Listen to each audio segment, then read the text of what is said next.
Hello everyone, my finals are over, so I finally have time to present the damage rotations that I've been wanting to test for months.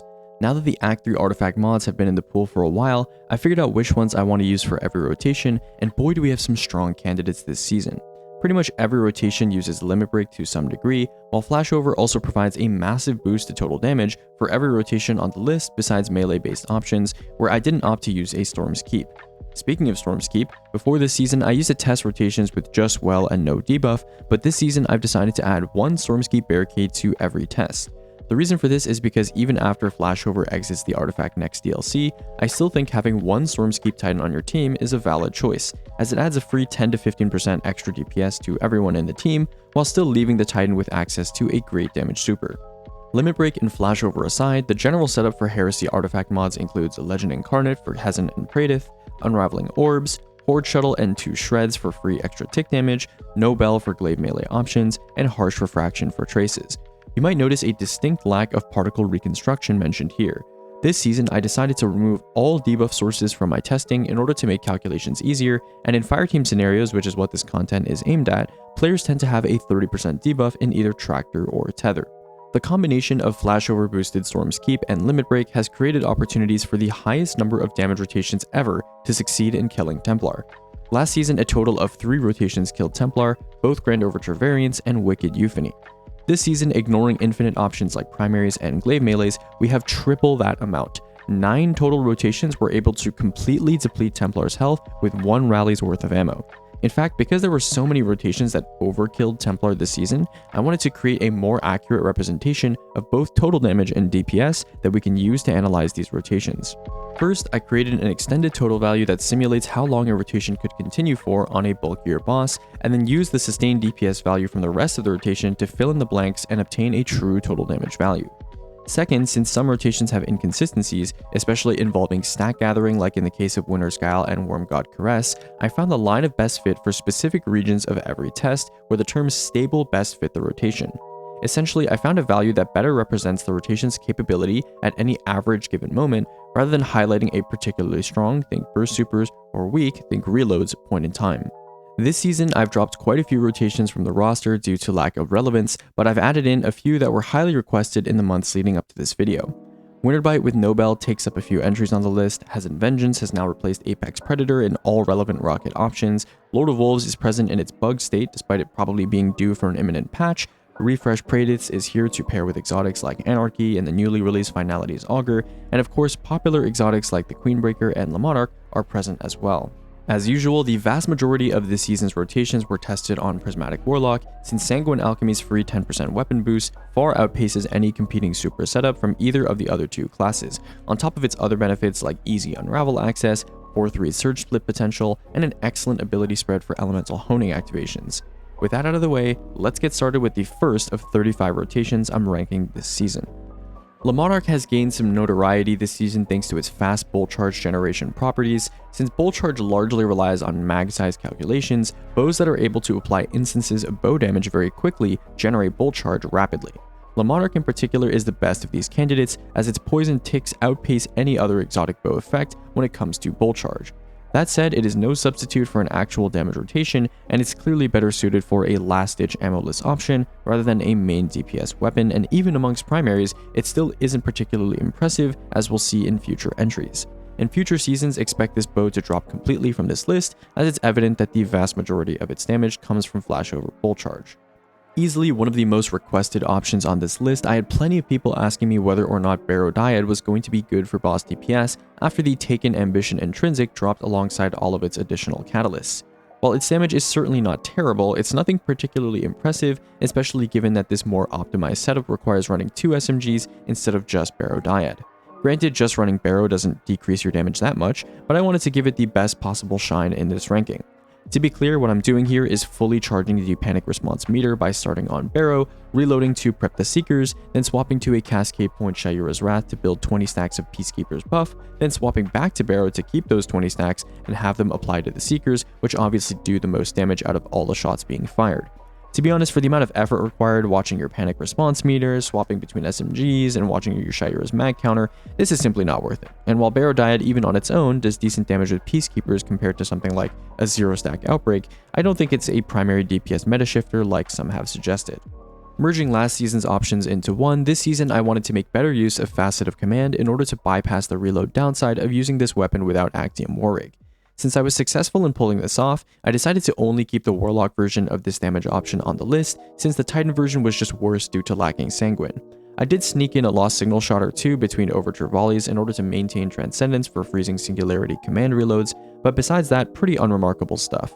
Compared to last season, I opted not to pre-stack Grand Overture, which might be controversial, but if last season is anything to go off of, it shouldn't actually change the placement of this weapon significantly, and it can be argued that not pre-stacking is a more realistic look at total damage than pre-stacking and rallying after, which is what we did in prior seasons.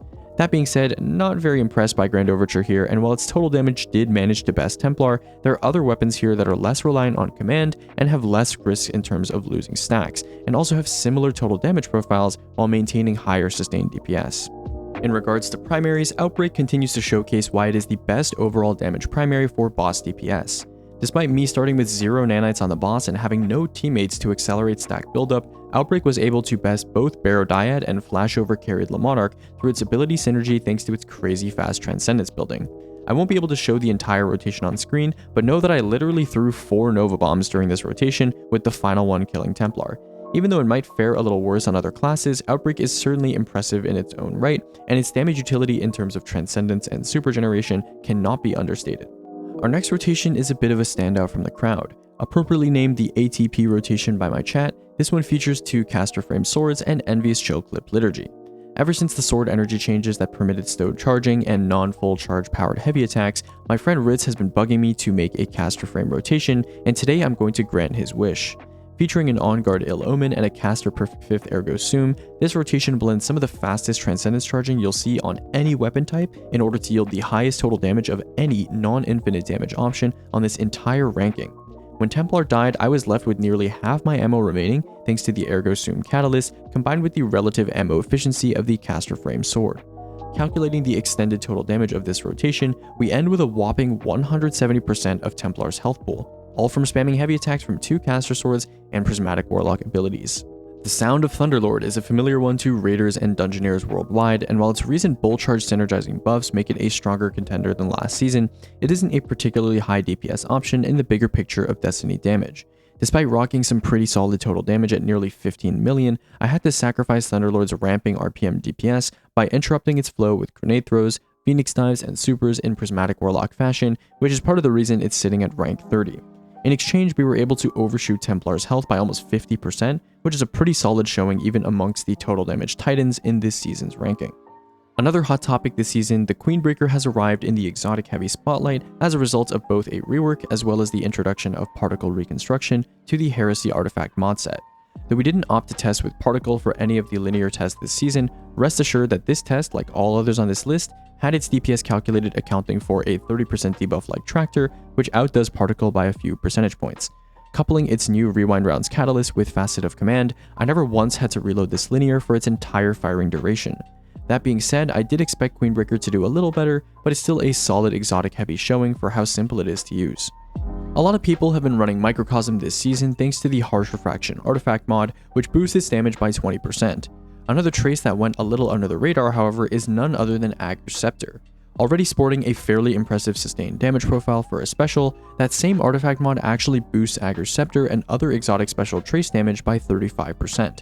Unfortunately, Ager's exotic perk means missing out on the free 1.3 million damage Starter Nova that almost everything else on this list has access to, and that does show up in the results. In theory, the sustained damage of Facet of Command Agers should end up a little higher than rank 28, but not being able to use your super really does end up being punishing in a season with Limit Break in the artifact. To top it off, I actually had to reactivate Will Given Form several times toward the end of this rotation, thanks to how much super energy the trace actively generates through dealing damage, despite me waiting quite a long time for my super to drain before even starting to fire. Suffering from success in a way. Unlike Thunderlord and Queenbreaker, where I interrupted sustained fire by throwing grenades and such, with Whisper I tried my hardest to stay firing the weapon the entire time, since losing Whisper breathing is pretty huge DPS loss, which is why it probably ends up at a slightly higher DPS value than its fellow exotic heavies. No surprises here, Whisper performs about the same as Queenbreaker, but is arguably more punishing in some circumstances, so take that as you will. A classic exotic power weapon for consistent damage, and it'll probably remain a regular in my rotation rosters as a benchmark for the foreseeable future. The first of quite a few glaive melee options we're going over this season, this one uses a close to melee legendary glaive combined with a Spirit of Syntheseps class item, an allied well, and an allied banner of war.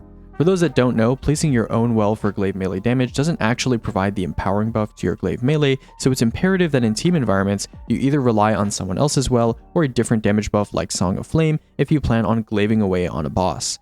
Using the classic 1-2-3 block cancel combo, this is pretty decent damage, but perhaps not enough to justify its usage once No Bell is out of the artifact. Also, I was pleasantly surprised that No Bell was fairly easy to activate as part of the natural block cancelling in the optimal glaive melee combo, something that we'll see continues to benefit the other glaive options on this list. Honoring the tradition of giving Tractor users a way to output some decent damage, this season's iteration is certainly the strongest damage sandbox we've ever seen for legendary special users. In theory, you could slap a redirection Unvoiced into this as well, but for a more realistic look at a consistent damage option, I went with Power of Ambition Psychopomp and the star of the show, Praedyth's Revenge, instead. This sniper is easily the best legendary sniper in the game right now, with perks like Kinetic Tremors and 4 times a Charm, available as pairings with Elemental Honing and Bait and Switch. For this rotation in particular, I went with 4 times in Honing, since Prismatic Warlock has no trouble getting and keeping 4 to 5 stacks of Honing for the entire rotation's duration. And what an impressive result. Keep in mind, every rotation on this list has Tractor applied in post, so the numbers you're seeing on your screen are actually a fair comparison against options like Whisper and the Queenbreaker, which is enough to speak volumes by itself. And this is without the D.A.R.C.I network targeting buff too. To my surprise, Scintillation actually tops options like Queenbreaker and Whisper on this list in both total damage and sustained DPS, going against the results of the sustained tab on my spreadsheet. However, upon closer inspection, this is not a particularly shocking result. The sustain tab does not include the tick damage of Witherhoard and Psychopomp, both of which I used with Scintillation, and on top of that, Scintillation does not suffer from stopping to throw a grenade or melee or super into the mix compared to weapons like Whisper and Queenbreaker, which both discourage mixing and matching rotation elements due to Whisper breathing and charge accelerant respectively. However, a disclaimer. This result obviously ignores the implication that you're taking 2 non-stackable DOT sources away from your teammates, since Direct Impact Witherhoard and Area Denial DOT can only have 1 copy ticking each, meaning multiple people using this rotation will experience worsened damage profiles compared to this result. For seasons, I've been looking for a good Envious Arsenal weapon to pair with a Parasite holster rotation. Omniscient Eye ran out of ammo too quickly, but the newly released Keen Thistle looks like it has a better shot at Parasite partnership. Sporting Envious and Bait on top of a slower firing aggressive frame, it takes 3 shots of time to load Parasite compared to the 4 needed from a rapid fire sniper. While this rotation isn't perfect, it makes use of limit break well conversion to really make that first 20 stack Parasite shot shine, and eventually builds Transcendence in order to use Facet of Command for a double Parasite shot somewhere in the mix. In my opinion, still a bit gimmicky, but maybe I'll have better luck next season with Kinetic Tremors Praedyths or a new Envious weapon. The problem isn't with Parasite. As you can see, we still have plenty of heavy ammo by the end of the rotation, it just needs the right dance partner, and hopefully one day we'll find one. Compared to some of the other exotic heavies, D.A.R.C.'s placement on this list is rather unsurprising. Featuring a teammate to prep the sniper with 5 stacks of network targeting ahead of time, I once again used Facet of Command to increase the uptime on target acquired without having to reload. What follows is a decent DPS value with a mediocre total damage value for an exotic heavy. Granted, there were a few shots here and there where I didn't have target acquired, but I do think D.A.R.C.'s main use is to make honing Praedyth shine in sniper damage strategies, which we'll see have some very real merit in some of the upcoming entries. A returning fan favorite, the Wicked Euphony rotation features one of the best sustained damage specials in the form of Euphony, combined with an Envious Psychopomp and Wicked Sister. Unfortunately, I still don't have a Cascade Wicked Sister, so you guys will have to settle for Bait once again this season. That said, this is certainly not a result to scoff at. The second highest total damage on the entire list at around 15.4 million, and a DPS value that tops almost every relevant exotic power weapon out there without the damage boost from Transcendence and the front-loaded Star Eater Nova every other rotation uses. That's right, in order to have access to Thread of Evolution, a key component of this rotation, I chose to stay on base Broodweaver for this rotation and this rotation alone. This season is a perfect storm for Euphony, with the Horde Shuttle and 2 Shreds mods fitting right in with its theme, and these numbers showcase exactly why. Our next entry features another trace that takes advantage of harsh refraction, but to a lesser degree than Ager's does. Though its benefit is a deservedly reduced 20% compared to other traces, it still performs quite well for such an easy to use option. Once again, abusing Facet of Command reloads from freezing Singularity, this DPS option keeps fairly high uptime on Paracausal Imbuement thanks to Microcosm's inherently decent active super generating properties, and while the total damage isn't the greatest, it's still a very easy option to use that, much like Ager's, meets the conditions for activating Harsh Refraction with ease, as it works with any and all elemental debuffs. If you were impressed with Praedyth and Tractor, I'm sure you'll be even more impressed with Praedyth combined with a weapon meant for actual heavy sustained damage rather than debuffing. I'm of course talking about Finality's Ager, the exotic from the recently released Sunder Doctrine dungeon. One of the 9 rotations able to kill Templar on its own, this rotation features significantly increased total damage compared to the Tractor variant, but its DPS isn't as high as you'd expect for trading out Tractor for an actual DPS weapon. I have an explanation though. While theoretically the sustained DPS of the Finality's Auger turret with its bait and switch catalyst is higher than Anarchy's, in practice the need to repaint the target to get the increased turret damage and the overall jankiness of needing to place a turret down compared to just sticking the boss directly definitely decreases your damage output. The heavy GL damage and reserve nerf hit rapid fires particularly hard, and there's no better example than this Liturgy Icebreaker inhibitor rotation. Featuring an Envious Bait VS Chill inhibitor, Facet of Command, and the usual Prismatic Warlock fanfare, the DPS is pretty decent, but the total damage, especially compared to what we've seen so far, is pretty lacking. Heavy GLs don't have a Gallahorn equivalent to buff them up, so when it does come time to show off total, they fall pretty short. That said, there's still some potential in heavy GLs thanks to pairings with perks like Cascade Point for burst damage, but the lack of artifact support compared to last season combined with the sandbox nerf they received was enough to put them quite far behind rockets, which we'll come to in a bit. Despite multiple nerfs to every part of this damage option, Wormgod Caress grapple melees have stayed near and dear to the challenge community's heart in Destiny, so I thought it was only right to include it in this ranking. Unfortunately, things aren't looking so hot for Wormgod grapples. At one point they were at the top of the meta, now they're ranked 17 on this list. Some variants here from stack falloff, but the number you see on screen is what a sustained 4 to 5 stack setup would look like in terms of DPS. I wanted to make an unloved honing rotation somehow this season, but unfortunately honing is a little annoying to activate on this loadout, so I settled for using Vorpal Warden instead. Instead of using a slug, I decided to actually use Horseman this time around since dodge spamming is way more viable on Revenant thanks to the Winter Shroud changes from not too long ago. While this rotation isn't as high DPS compared to the classic Horseman Impetus rotation you guys love seeing, well I suppose this rotation also has Horseman in it now, but it makes up for it by having higher total damage, especially for a non-prismatic rotation.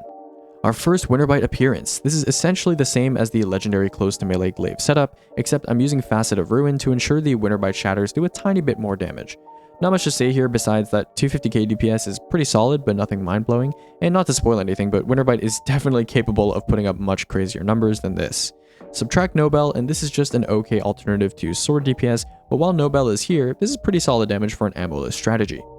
Much like the Finality's rotation, this one was also able to kill Templar, but I thought this rotation was much more straightforward, and of course the DPS is higher too. I was hoping that Finalities would be a more potent option compared to Anarchy, but alas, even mechanical mishaps aside, I do think Anarchy is just the better choice at this current point in time.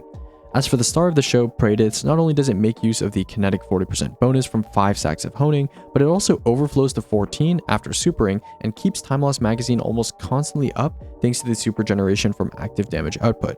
Couple this with the fact that D.A.R.C.I wasn't even used here, and I see this rotation having a lot of potential in higher end content settings, especially given how plentiful special ammo is compared to heavy. A blast from the very recent past, this rotation was beloved by many last season thanks to a combination of factors that created the perfect storm of a sandbox for Bittersweet to shine. Unfortunately, many of these factors are now gone from the game, and heavy GLs have been hit by a nerf that has sent this rotation tumbling down the ranks. It still utilizes well conversion and courage, but that's not enough to save it from landing outside the top 10. The highest placing traditional exotic heavy weapon for DPS on the ranking, Acrius is still a pretty solid DPS option that has only been aided by the pellet spread changes it received not long ago. Coupled with Prismatic Warlock's Arcane Needles, which are excellent multi-charge trench barrel activators, and Facet of Command, which is easily repeatedly usable with this weapon, and you have a recipe for success. Another classic Impetus rotation returns, but this time I decided not to test the surrounded variant of this rotation. First, it's pretty niche to begin with, even when not using surrounded, and second, the damage difference between the surrounded and bait variants were very predictable and not particularly interesting. And so, to follow through on the directive of removing similar rotations from the list, I decided to drop the surrounded variant. While rank 11 isn't a bad placement, it's clear to see how the heavy GL nerf has affected some of the high burst rotations involving weapons like VS Chill Inhibitor in episode Heresy. I've been meaning to make an Eriana transfer rotation that's actually decent for a fair amount of time now, and I think with this season I've succeeded for the most part. Abusing Facet of Command and Winter Shroud reload dodges, this rotation kills the out of luck downtime by dumping 5-stack Honing Hezen Vengeance shots boosted by Legend Incarnate, following them up with one more Eriana transfer. While this rotation probably isn't worth the headache, it's still a cool showcase of the power of Eriana transferring amongst other more typical rotation options. Instead of including an Impetus surrounded rotation, I decided to go with surrounded Koraxis instead, since it is actually used in a couple speedruns and low-man strategies. Sporting Envious Assassin to get 21 in the mag, I actually opted to use Needle Storm instead of Nova Bomb with this weapon pairing, since swapping from Star Eater to Sanguine eats up my stored Envious Overflow, and base Needle Storm and Nova Bomb aren't that far apart, so naturally the super matching my weapon's affinity made the most sense for getting Sanguine Surges. For this next rotation, I wanted to emulate what many players are doing in Witness solos, but with the advantage of having a kinetic slot special weapon, a Well, and Pack Hunter. The result is what you see now on screen, dumping as many Legend Incarnate rockets as possible after popping Super, then using Still Hunt with Facet of Command on the back half to extend the damage of the rotation further. Not my best work admittedly, but certainly an interesting take on the classic Still Hunt rocket rotation so familiar to challenge players in Destiny today. Of course, an Aegis ranking wouldn't be complete without Slideshot Surrounded Crux, so I had to include it in here. This season we've done away with Titan and chosen to put it on Sanguine Warlock, since the 10% mark bonus is just too good to pass up when you don't need something specific from a subclass like Whisper of Impetus. To be honest, the numbers aren't that impressive in the grand scheme of the ranking, but I think that has less to do with the rotation itself and more to do with how disgustingly strong everything above this rotation is. For reference, last season's strongest rotation was this exact one, clocking in at around 350k thanks to Arc Compounding. This season, the very same rotation is ranked 7. Something is coming. Probably the most popular exotic weapon this season, Lord of Wolves has been absolutely tearing through challenge content like nothing else this year, thanks to the presumably accidental overbuff to its hipfire mode. At 350,411 DPS for just hipfiring a shotgun and reloading it repeatedly, this definitely takes the cake for the highest reward to effort ratio option on the list, but I assume it will be brought down when the next expansion releases, if not during the Rite of the Nine balance pass. I mean, this is a special weapon that does Rain of Fire Horseman DPS, while having around 7 times the total damage, doesn't require Rain of Fire, and also almost solos Templar's entire health bar in 30 seconds. Last season, the Tomorrow's Icebreaker rotation was already fairly competent, cracking the top 7 rotations of the ranking despite having no artifact support and a suboptimal rocket archetype. This season, rocket lovers got everything they could have wanted and more. A better rocket archetype, better perks, and better direct artifact support in Legend Incarnate. The result? Hezen occupies 3 of the top 5 rotations in this ranking, and the one that opens with a limit break boosted Starter Nova is somehow the worst of the 3 at 364k DPS. Pretty standard stuff here, pop super, swap to Sanguine, and dump 1, 2, 3 over and over again. I did say Winterbite had a couple of appearances on this list, and given that I've spoiled 2 of the remaining top 4 rotations, Winterbite had to fill the remaining spots. While Wormgod Caress isn't as potent of a glaive melee exotic compared to the remaining Winterbite exotic choice, it's still good enough to yield a whopping 425k DPS with no bell equipped, marking the first time anything on my ranking has hit over 400k DPS, and this is rank 4. Remember my video breaking down Well as a damage super using conversion? Well, Bungie gave us another super damage artifact mod this season, Limit Break. And while you might be thinking the language of this mod indicates that it would only work on your traditional damage supers like, Nova Bomb or Chaos Reach, that couldn't be further from the truth. Not only does Limit Break work on Well, providing a 30% free weapon damage boost for the caster, but it also does so for 8 seconds. That may not seem like a long time, but in the rocket world, that's enough to throw out some crazy nukes. For the first 10 seconds of this rotation, the DPS hits nearly 500k, which is absolutely insane, and then until 22 seconds when you run out of ammo, the rotation tapers off to a sustained 425k, which matches the previous rotation. As I predicted in that Well video, as long as Bungie is willing to provide super damage boosts in the artifact, Well is here to stay as a legitimate damage super in its own right, and the intentional comparison between this rotation and the rank 5 rotation showcases that perfectly. This is Winterbite's final form. Unlike Wormgod Caress, which receives a nerf 200% glaive melee damage buff at 5 stacks, Winter's Guile provides a full 275%. Granted, these stacks are incredibly annoying to keep up as the buff timer is only 5 seconds long and all of your stacks disappear the moment the timer runs out, but the potential damage output I saw in this combination at the start of the season was immense, and it turned out even stronger than I expected. Using a tether in order to restack off of ensnared adds passing by Templar, I managed to do nearly half his health in about 5 seconds until my stacks ran out, with the heavy slam of my glaive melee combo doing nearly 440,000 damage. While this certainly isn't realistic for most damage scenarios, this is one of the most insane melee damage options we've seen in the past couple years, and it makes for a great watch. And now for the mother of all rotations. Some of you have been asking me about potentially sliding Redirection Unvoiced into a damage rotation due to its insane 2x damage buff and double damage perk potential. The Double Slug Tomorrow's Answer rotation already outperformed Icebreaker last season, so it's only natural that I test the slug with Hezen this season. And let's just say it did not disappoint. 683,609 DPS. That's a number that is just incomprehensible to me. My Unvoiced isn't even a god roll, by the way, like no Assault Mag, Frenzy instead of Honing or Bait, and in the clip you're watching, I don't even have Frenzy active for a couple shots. And yet, a result like this speaks for itself. I know a lot of my rotations can be unrealistic in a lot of endgame content, and even in speedruns where the environment is more controlled, it often doesn't make sense to use these rotations. But this is one that is perfectly doable in a real scenario. You're on well, you don't need to build Transcendence, you don't need pre-stack Honing. That's right, this rotation was done using a bait and switch Hezen. So my first rocket didn't even fully receive buff damage, and the rotation is just shooting Witherhoard and then alternating between your slug and shooting your rockets, as shown in the video.